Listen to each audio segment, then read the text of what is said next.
Do you know how strange it is for something you've been campaigning so hard for almost 5 years, for it to one day just calmly be announced?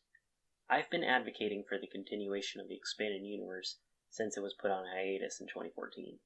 Just look at the other videos on my channel, or my Facebook page, or my Twitter. I talk about it all the time. And apart from the Old Republic expansions, we haven't seen any new Legends books or comics. Until now. There was a rumor on Reddit a few days ago that said a proven reliable source has informed of a continuation to the original Marvel Star Wars comic series that ran from 1977 to 1986 and lasted 107 issues. They wrote, "If this is true, and I'm inclined to believe that it is, considering our source's track record so far, I believe this may be the first time a story in the Legends timeline has been made since the Great Canon Purge of 2014. Now all we need to do is wait and see what Marvel announces in the coming weeks." I thought this was so bizarre and so oddly specific that I even shared it and said, wouldn't it be funny if this happened? And then just 2 days later, we get the big reveal on comicbook.com and an article titled, "Star Wars One-Shot from Marvel Comics Brings Back Legends Characters." It's written by Patrick Cavanaugh, and a link to it will be in the description.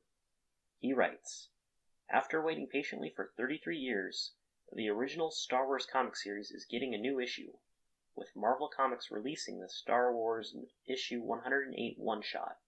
Get the first details on the exciting comic below before it hits shelves on May 29th. So not a whole brand new overarching series or anything like that, just a one-shot comic. But even so, Legends fans, myself included, are pretty excited for this, even though I don't know anyone who is asking for a continuation for this particular series. It's not the obvious brand new Legends continuation that I was expecting, like Sword of the Jedi, but it's strangely appropriate for Marvel to just come in and pick up where they left off 3 decades ago. Like, if this is going to represent the first new Legends story since it was discontinued and decanonized, then yeah, why not have issue 108 of the original Marvel Comics run? Continue that old storyline, continue the very first Star Wars comic series, and simultaneously continue the EU along with it.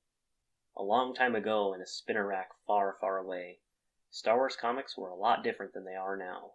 With wild and intricately plotted storylines, Marvel's historic original run introduced an array of unique heroes and villains to play alongside George Lucas's incredibly popular science fantasy characters. In celebration of Marvel's 80th anniversary, this Legends-era sequel to legendary comic book writer Archie Goodwin's Crimson Forever reunites Han Solo, Luke Skywalker, Princess Leia, Chewbacca, C-3PO, and R2-D2, with Jackson, Amazia Foxtrain, Domina Tag, and Valence the Hunter in a galaxy-threatening, nostalgic roller coaster. Strap yourselves in. So here we get a few details about the plot. It specifically mentions it's a sequel to Crimson Forever, which was issue 50 in the original run, and it took place between Empire Strikes Back and Return of the Jedi when Han Solo was in Carbonite. But, spoiler alert, Valence the Hunter was killed in issue 29 by falling in a lake of acid, so I guess he actually survived somehow if he's in this. And even more interesting, they're bringing in Jackson into the story, the big green bunny that people used to make fun of, and always talk about how stupid the EU is using him as an example. But recently, Marvel has been very kind to Jackson. They even put him in a new canon comic as if to say, yeah, we don't care if you don't like him. We like him, and we're going to use him. They've just been reclaiming Jackson's image, and don't care what the haters think. And they're doing that here too, which I absolutely applaud them for doing. Another thing about this comic announcement that I've also noticed, nobody's upset by this happening. Well, maybe some anti-EU trolls are upset by this news, but who cares about them? New canon fans aren't going to worry that the expanded universe will rise up and somehow cancel Episode 9. We Legends fans sure aren't going to complain. A new adventure in the canon we love? Awesome! Oh, it's based on the original Marvel comics? Interesting choice, but we dig it. We're not throwing tantrums over Jackson, Amazia, or Valence being in it or anything like that. I'm sure they will all fit very well within this fun little adventure. But what about the guy writing this comic, Matthew Rosenberg? Is he aware of the amazing opportunity that he's been given to continue the original Marvel comics, as well as the entirety of the expanded universe? Is he a true Star Wars fan, worthy of taking care and consideration of the characters that we all grew up with and know so well? In addition to this one-shot being an exciting opportunity for fans to see a new story within the Legends realm of the Star Wars saga, with the original Marvel Star Wars series concluding in 1986 with issue 107, Rosenberg revealed how excited he was to work with these compelling characters that he grew up reading. Growing up, my older brother read Fantastic Four and X-Men, and I would steal his comics when he went out, but the original Marvel Star Wars comics were the first comics I ever collected myself, Rosenberg shared with comicbook.com.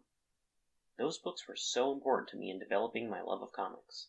I'd go to the comic shop every week and dig around in the back issues in hopes of adding another missing issue to my collection.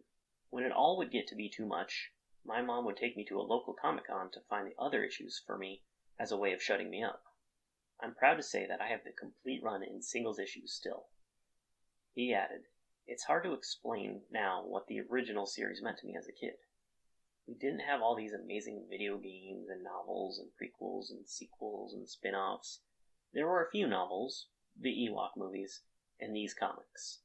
And these comics gave me the impossible. The chance to spend more time with my favorite characters. I couldn't believe I could walk into a store and give them a few bucks and walk out with even more adventures of Leia, Luke, Chewie, Han, R2, and 3PO. It felt magical to me then, and honestly, those comics still feel that way to me today." Despite creating a story within this universe being an exciting opportunity, crafting the story wasn't without its challenges. Being faithful to the amazing storytelling in the original run, but still making a comic for a modern audience, was the biggest challenge on this product, the writer admitted. So many true comic legends worked on those books. Archie Goodwin, Roy Thomas, Walt Simonson, Howard Chaykin, Al Williamson, David Michelini, Klaus Janson, Joe Duffy, and so many more. It's pretty overwhelming to think about, actually. What they made was the product of a very different time in comics, and it's something modern audiences aren't really accustomed to. So while it would be fun, if a little humbling, to try and just impersonate them, we wanted to do something a bit different, something that would appeal to classic and modern fans alike. I don't know about you, but Matthew Rosenberg sounds like he has the perfect attitude for what he's been given, and I eagerly look forward to see what he's going to give us. He even mentions that he has other ideas that he'd like to explore beyond this one shot. And that's where you all come in. Disney, Lucasfilm, and Marvel are really testing the water in this one, because up until now, they've just been making new canon comics, and now they've presented to us the ultimate opportunity to help them with this experiment that they're conducting. They've given us a non-canon, Legends-based continuity comic in 2019. The big questions for them are, how will it sell, and how will it sell compared to the new canon material? If the sales range from bad to just okay, then they're probably not going to see a lot of incentive in making more Legends comics, and I wouldn't blame them. On the other hand, if issue 108 becomes the smash hit of the year and sells better than the rest of the new canon comics by leaps and bounds, then they'll want to greenlight more Legends comics, and maybe even books if they're impressed enough. So if this comic isn't the Legends story that you really wanted, please just understand what it represents to Legends, and the potential future of more Legends stories to come. Please support this story. Buy 10 issues of it if you have to. Because if you are pro-EU continuation, there's never been a better opportunity to support it. For now, this story is just a one-shot, but if we all work together, make the story a success, then Disney will want to make more Legends one-shots, then maybe a Legends mini-series, then maybe a full series, and then before you know it, the EU will truly live on without the fear of fading away again. I eagerly await this story's release come May 29th. Legends are finally back, and it's glorious.